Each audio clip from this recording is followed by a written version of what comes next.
با یک شب تمنا مگه میشه ظهور رو جلو انداخت؟ مگه نمیشه؟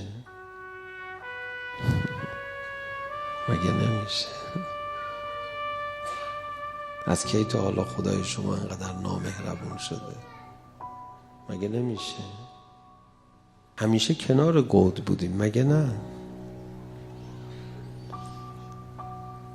نرفتن امام حسین رو یاری کنن ها؟ دیدی؟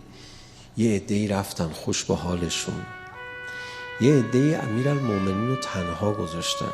چقدر آدمای بدی بودن. خوش به حال اونایی که رفتن علی رو یاری کردن. این دفعه دیگه تو خودت وسط گودی.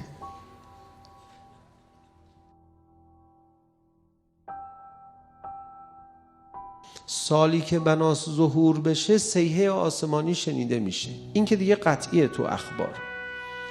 بعد فرمودن این صیحه تو ماه رمضان شنیده میشه، اینم تقریبا قطعیه. بعد فرمودن که این صیحه در ماه مبارک رمضان در سحر یا صبح شب 23 ماه مبارک رمضان شنیده میشه، سالی که بناس ظهور بشه. بعد یک روایتی هست که میفرماید که اون شب 23 در اون ماه مبارک رمضانی که صیحه آسمانی بناس شنیده بشه، شب 23 است که شب جمعه است. به عنوان یه احتمال الان این شب 23 شب جمعه است. شما الان فکر میکنین همه شهر رو آذین بستن، همه آمادن که بریم فردا شب ظهور حضرت رو بخوایم یک شب کار رو تمام کنیم؟ کسی به فکر این حرف هست؟ به عنوان یه احتمال.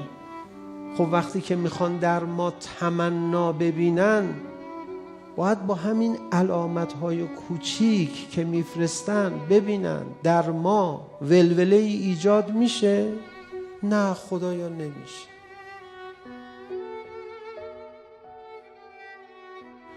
خدا دیگه رحمت واسعه خودش رو وقتی آدم لایق باشه در قرآن کریم فرمود جاری میکنه برای آدم.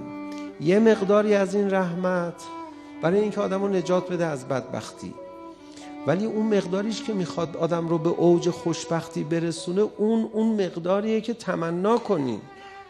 بعد برای اینکه تمنای ما رو تحریک کنه یه علامت‌هایی گذاشته. بابا شب 23 شب جمعه باشه ها، یه خبر اینجوری اومده. شما فکر از الان بیابونها رو فرش مردم پهن کردن، فردا شب مهمیه. ما باید بریم آقامون رو برگردونیم. قوقا کنید فردا شب.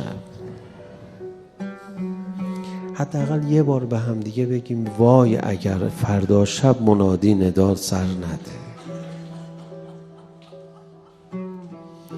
میشه ما فردا شب سر بلند بشیم، اونایی که مسخرمون میکردن بگیم دیدی آقامون اومد، دیدی همه دنیا دارن تلاش میکنن آقاتون نیاد،